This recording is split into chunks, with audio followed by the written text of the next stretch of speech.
Bueno, hoy el Colegio Médico le solicitó al intendente Claudio Rego pruebas científicas de que esta nube de humo que cubrió hoy a la capital debido al incendio en el vertedero Santa Marta no fuera tóxica, un tema en que vamos a profundizar. Nos encontramos con el toxicólogo y además presidente del Departamento de Medio Ambiente del Colegio Médico y además, decir, profesor titular de la Universidad de Chile, Andrei Chernichin. ¿Bien pronunciado no, el apellido? Chernichin. Salvamos, Chernichin. Bien, casi, ahora sí, Chernichin. Gracias por acompañarnos. Lo primero que quiero preguntarle, ¿es correcto decir que la nube de humo que cubrió la capital no era tóxica? Absolutamente incorrecto y además irresponsable, porque antes de hacer los análisis químicos de lo que hay, antes de ver cuál es el nivel de material particulado y qué es lo que tiene, es una irresponsabilidad decir que no es tóxico. Ahora, yo entiendo a los gobiernos, a todos, aquí no hay color político, todos han sido iguales, siempre hay que calmar a la población, que no haya pánico, aquí no ha pasado nada. A ver, pero, doctor, pero tal vez eso es una mala forma de entender lo que es calmar a la población, porque hasta donde yo entiendo, la población hay que calmarla con información, exacto, pero certera. Certero, y si se asustan mejor, porque así que se cuidan más y respetan las medidas que se aconsejan. Mientras que si se dice no es tóxico, no pasa nada, ¿para qué me voy a preocupar? Voy a dormir con las ventanas abiertas, voy a hacer ejercicio físico. Una pregunta súper concreta.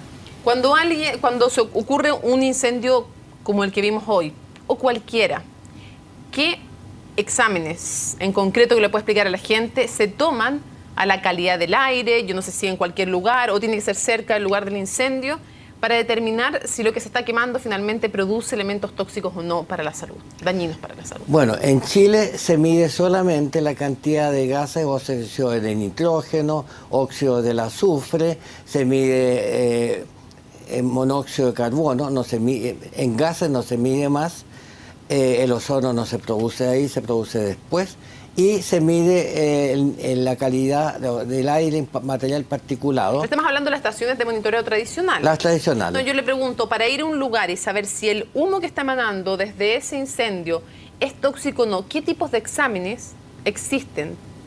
Muy pocos exámenes que digan la realidad, porque la cantidad de material particulado no significa nada aquí. Significa los primeros 5 días de smog.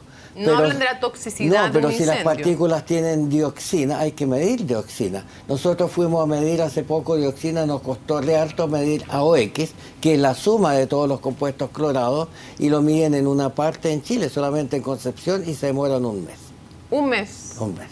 Y ese tipo de exámenes que nos podrían hablar de la toxicidad de un incendio, ¿están disponibles teóricamente en Chile? ¿Uno podría ir al incendio y saber si lo que está emanando es tóxico o no? No, hay que pedirle al extranjero que midan, por ejemplo, dioxinas en el aire o midan en alguna parte, y eso se demora el resultado.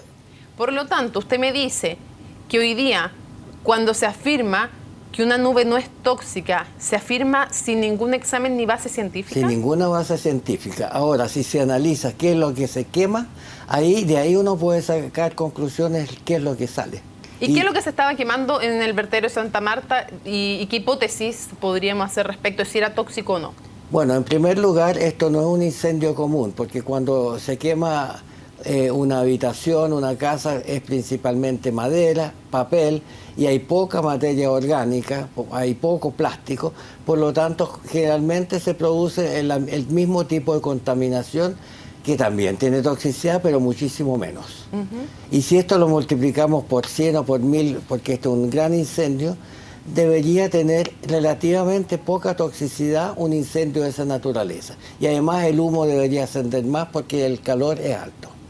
Aquí se quema el resto de desechos domiciliarios, de los cuales hay, bueno, materia orgánica, vegetal muchas veces, pero también hay mucho plástico.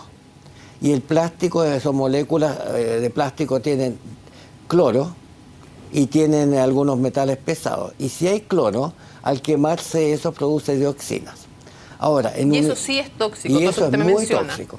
Ahora, normalmente cuando los incendios son a alta temperatura, 1200, 1300 grados, las dioxinas prácticamente se queman, se inactivan y después se rearman, pero mucho menor cantidad de dioxina a partir de los residuos que van en la medida que el vapor o el humo se va enfriando.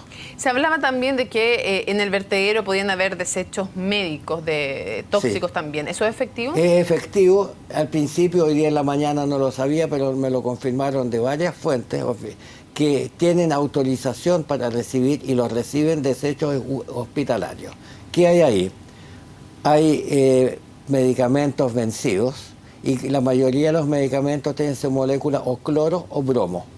Por lo tanto, tenemos una cantidad importante de cloro y de bromo para formar dioxinas cloradas y bromadas que se forman a la temperatura. Ahora, lo cual es tóxico nuevamente. Nuevamente tóxico. Ahora, lamentablemente la temperatura, como es una combustión más lenta porque es interna y hay poco oxígeno, pero sí hay oxígeno.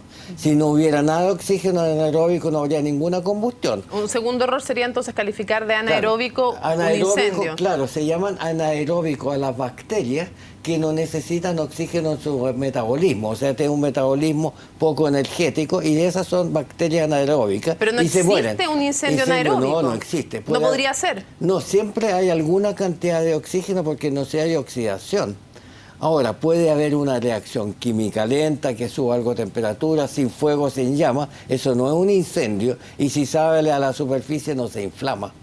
Nuestras autoridades estaban hablando durante todo el día, no me refiero solo al intendente, me refiero también a Ceremis y otras autoridades, alcalde. ¿Nuestras autoridades hablan con conocimiento de causa? Yo creo que muchas veces no, o inventan las palabras que reflejen cosas que no son, lamentable. ¿Y a qué los lleva eso cuando toman decisiones respecto a la salud de la población como hoy día? Son decisiones poco técnicas y muchas veces equivocadas. ¿Riesgosas a veces para la salud de la ciudadanía? Yo diría que muchas veces riesgosas. Vamos al tema del daño. ¿Cuál es el daño concreto al que se expuso hoy día la población? La exposición a nivel de dioxinas, que quería terminar antes y dije, las dioxinas, ¿por qué se fueron más aún que en un incendio de plástico? Porque la combustión a baja temperatura produce más dioxinas, porque las dioxinas se forman principalmente entre los 500 y 800 grados, que era la temperatura de esa combustión bajo la tierra con poco oxígeno. Y ahí se forman mucho más dioxinas, no se queman con las llamas a más alta temperatura. Por lo tanto, es un humo mucho más tóxico. Ahora, sustancias peligrosas hay muchas. ¿Cuál fue el riesgo real al que se sometió la población hoy día?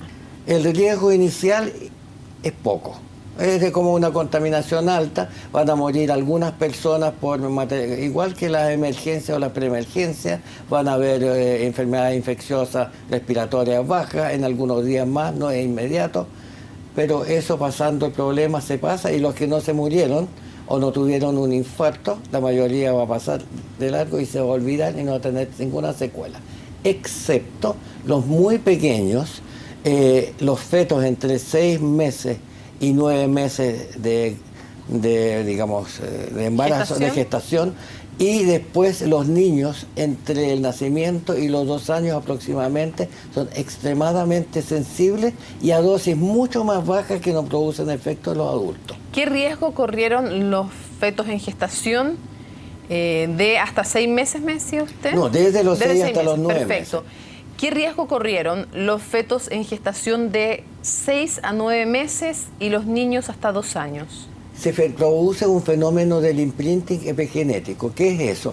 En esa edad que las células ya se programaron para hacer lo que sean, el último periodo es definir cuántos receptores van a tener para las hormonas o neurotransmisores que actúan. Y son días bien precisos para cada uno de estos. Son muchas células, son días distintos, pero bien precisos, un día. Entonces la célula define, voy a tener 5.000 o 50.000 receptores toda la vida de la persona que me cobija, hasta que se muera. Y si ese contaminante hizo que se equivocara y en vez de 50.000 son 500.000 receptores, cuando actúe la hormona según el receptor va a ser una respuesta tremenda que va a generar enfermedades. ¿Cómo qué tipo de enfermedades? Por ejemplo, deficiencia de inmunidad. Por ejemplo, la exposición prenatal a dioxinas causa una deficiencia inmunológica para toda la vida. O sea, infecciones a repetición, bacterianas, infecciones virales, infecciones mucho más graves. Un simple resfrío puede ser una influenza grave.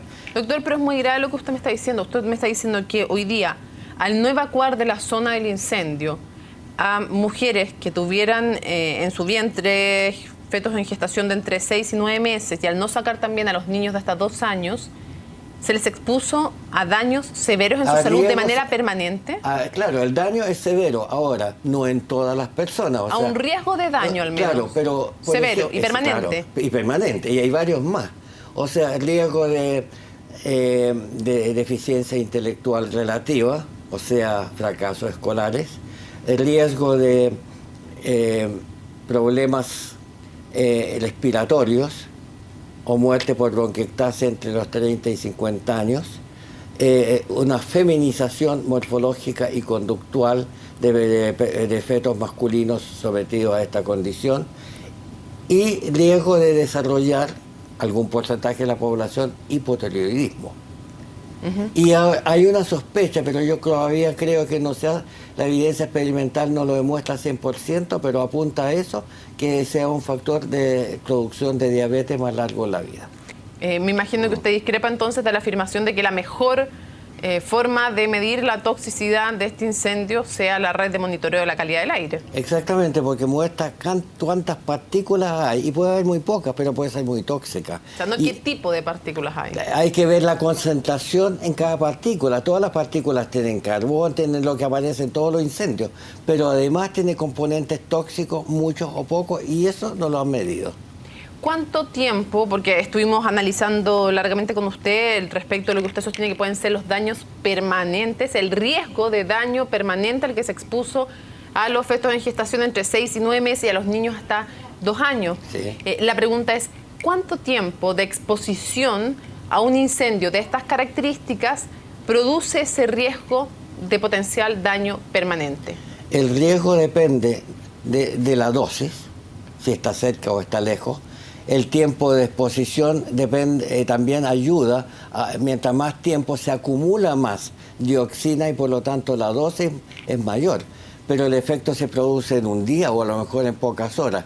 La célula se va a diferenciar y si hay dioxina se equivoca, y si no hay dioxina sigue el camino normal. O sea, aquí no es un daño acumulativo, la dosis puede ser acumulativa, pero si están en el lugar, a lo mejor se acumula en 1 hora, lo mismo que, por ejemplo, en el resto de Santiago 2 días o 3 días. ¿Cuál hubiera sido la medida, a su juicio, pertinente frente a un incendio de estas características? Bueno, atacarlo de otra manera, yo creo que cubrirlo con tierra o con espuma para bloquear la entrada de oxígeno al interior, en todas partes, y alrededor, y apisonar la tierra para que no entre oxígeno, y bueno, y ahí termina, digamos, la combustión bastante pronto. Evacuar a la población, comenzando los que están más cerca, a la más sensible. Evacuar por el efecto imprinting a las mujeres embarazadas, yo diría desde el inicio del embarazo, porque las dioxinas van a persistir hasta que el feto tenga 6 o 9 meses. Los niños de muy pequeña edad, evacuarlos, eso debería hacerlo el gobierno. Yo recomendé que se vayan los que puedan salir, pero muchos no pueden, por motivos económicos. Y después, además, los que no pueden salir o los que se quedan, ojalá se puedan alejar los que están más cerca, pero todo Santiago debería mantener reposo relativo, porque con eso se respira poco. Mientras más se respira, significa, si comparamos cuánto aire pasa por los pulmones en reposo relativo, nosotros ahora estamos en reposo relativo, pongamos 3 litros por minuto. Como ejemplo, es una cifra así aproximada. Y con ejercicio pueden pasar 10 veces más. Por lo tanto, se acumulan 10 veces dentro de un recinto, ¿es también igualmente no recomendado en estos días? Exactamente, porque tiene el aire de afuera. A lo mejor si tiene filtros, a lo mejor se cierran las ventanas, puede tener la mitad o la tercera parte. Pero incluso, por muy bien protegido, va a tener contaminantes. Entonces hay que evitar que se acumulen en el organismo. Entonces, ¿hasta cuándo no habría que hacer ejercicio? Hasta que desaparezca el humo de Santiago y esperar un par de días más para que los resultados de la concentración de material particulado se normalicen a lo habitual en esta época. Doctor, ¿qué área cree usted que hubiera sido pertinente evacuar de población? ¿Hacia dónde va el viento? Toda la región metropolitana, habría que ver cuáles son las mediciones, si hay humo visible hasta hasta el límite norte de la región. A lo mejor el extremo más norte tiene muchos menos, pero por lo menos para evacuar donde hay más humo. Pero cuidado de respirar un poco, o sea, reposo. Yo diría a toda la región metropolitana y habría que ver si se va para el sur o no en la noche. Decir, mañana vamos a hacer un operativo médico de parte de la autoridad. ¿Mañana es tarde?